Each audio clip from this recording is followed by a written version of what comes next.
This is Ag Matters PM from the Iowa Agribusiness Radio Network, your daily recap of the information that affects Iowa's farmers, producers, and consumers right here in the heart of the heartland. With reports from our award-winning team of Dustin Hoffman, Riley Smith, and Mark Magnuson. Now, from the IARN studios in Des Moines, here's Riley Smith. Welcome into Ag Matters PM on the Iowa Agribusiness Radio Network. I'm Riley Smith. Today is Thursday, December 18th of 2025, and we are so glad you can join us for today's show. In today's episode, later on, I'll be speaking with Kaden Sweeney of agmarket.net for the closing market summary. But first, I will visit with Iowa Cattlemen's Association CEO Bryan Whaley. I had the chance to catch up with him at the Iowa Cattle Industry Convention in Altoona earlier this week, and we talked about the past year in the cattle industry across the state, as well as what we can look forward to in 2026. And Bryan, it's a great time of year to just gather everybody together, talk about the successes of the past year, look forward to the next year. When it comes to looking back on the past year, it's been pretty eventful, hasn't it? Yeah, this past year, Riley, has been really eventful. You know, we saw some really record numbers in terms of our markets. And then here towards the last 3 months, we've seen some up and downs, right? Some roller coaster rides. But overall, you know, we're really optimistic right now with the direction the cattle market's going. And so we're just excited. You can tell today at the convention, we've had a record number of trade show vendors. We've had a high number of attendees today. Really great sessions, and just the energy and the optimism within our industry is really positive right now. You know, I was at the Farm Bureau convention recently and talking with Brent Johnson there. He was mentioning that this current administration really gives unprecedented access for producers to get into the White House and make their voices heard. And I think with that attendance that you're seeing, people feel that. They know that they're going to be listened to, right? Right, yeah, and we've had the opportunity to have some of our producers actually be a part of some of those things. When we've traveled to D.C., we actually had 3 individuals that were a part of an event in the Rose Garden with the president and some of his cabinet members. So we've had, we see that access, and we have obviously that's a valuable relationship that you need to maintain. And I'm fortunate enough this last year, we were able to develop a really good relationship with Secretary Rollins and her team as she participated in our Governor Steer Show. And so that helps and adds in and gives us a little bit of a better opportunity to get in that front door with her. And then I know looking forward into 2026 as well, some interesting things to keep tab of. We've got the screwworm situation on the border. Other policy decisions, of course, the Farm Bill is always looming over that as well. But in general, what's the attitude heading into 2026 just across the cattle industry? Yeah, I mean, if you look at the sessions we had today, they covered a variety of different things. Continuing to keep consumer demand at a highest rate has been for over 40 years.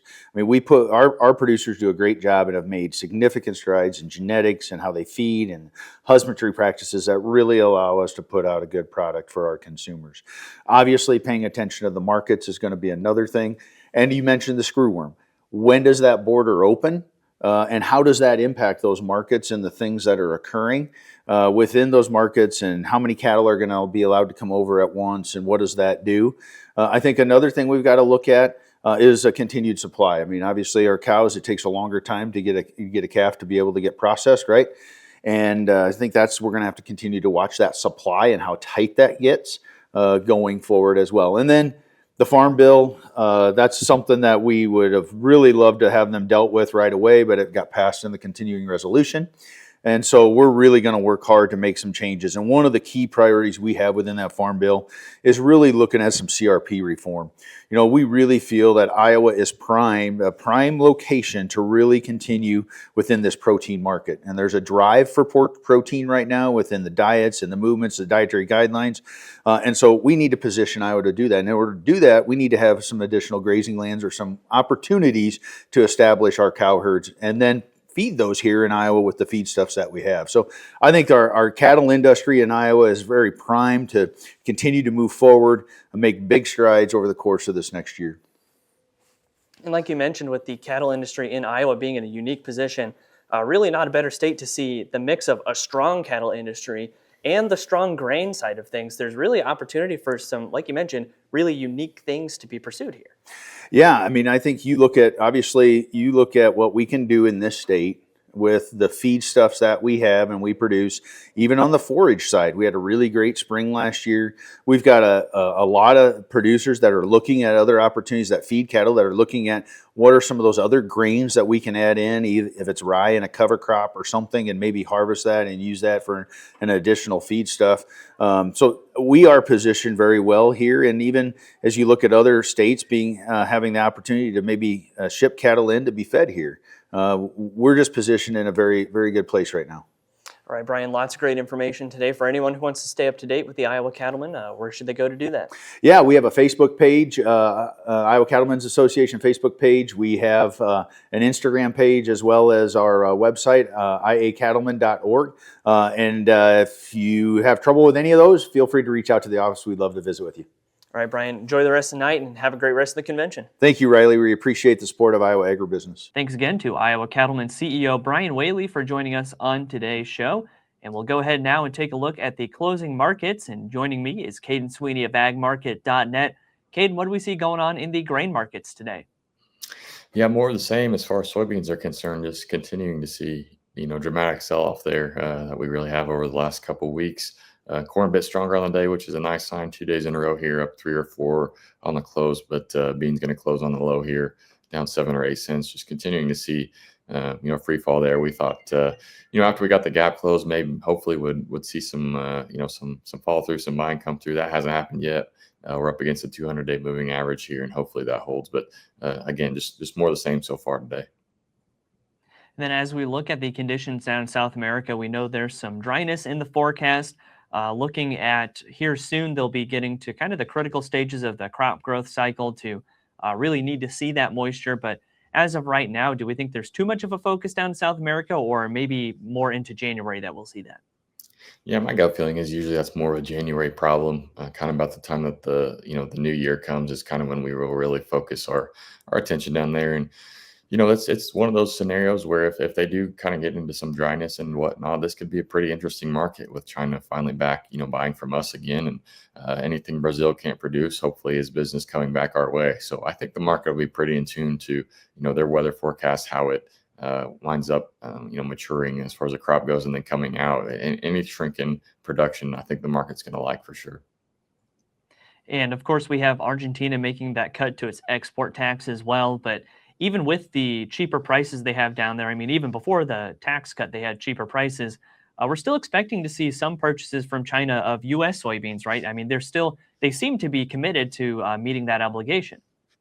Yeah, I think you're right. I mean, certainly nobody knows for sure where they're going to fall as far as that, that 12 billion metric ton mark. We're going to find out, 12 million, I should say. We're going to find out. But like you said, they are buying some. They're continuing to show up on the morning wire, making purchases. I think they're somewhere around maybe 35% of that 12 million mark. So we're going to see. Certainly anything is better than nothing, like we had earlier in the year. I think some people are nervous that we haven't actually seen paperwork signed as far as the trade deal goes. But, I think China at least buying beans is certainly a good sign. And hopefully they continue to do so. And really, I guess the trade deal, as far as we're concerned, was maybe less of a, this year saver, more the following years. And so hopefully that continues to be the case as we get into next growing season too. And then over on the livestock side of things, how did cattle and hogs trade today? Yeah, really been a little bit quiet. It just feels like the trade overall is kind of quiet. Obviously, we're getting close to holidays and not a lot of fundamental news coming out. Cattle down, about $1.50 or so each today, and hogs up about $1. But I don't know, all three, like I said, feel a bit quiet. Kind of getting a little bit of indication, maybe some weakness ahead short term. We're going to find out. Nothing really to be super concerned about, but just on a pure technical basis, may see some short term weakness there, in my opinion. All right, Kaden, lots of great information today. For anyone who would like to get in touch with agmarket.net, how can they do that? Yeah, just go to our website, agmarket.net. You can get anyone from our team there, including myself, as well as be sure to get signed up for Nashville Conference. It's going to be a great time. I'll have a big crowd down there and looking forward to it. So you can do all that from our website. All right, Kaden, thanks again for the analysis as always, and we'll talk again soon. Yeah, man, sounds good. Appreciate you.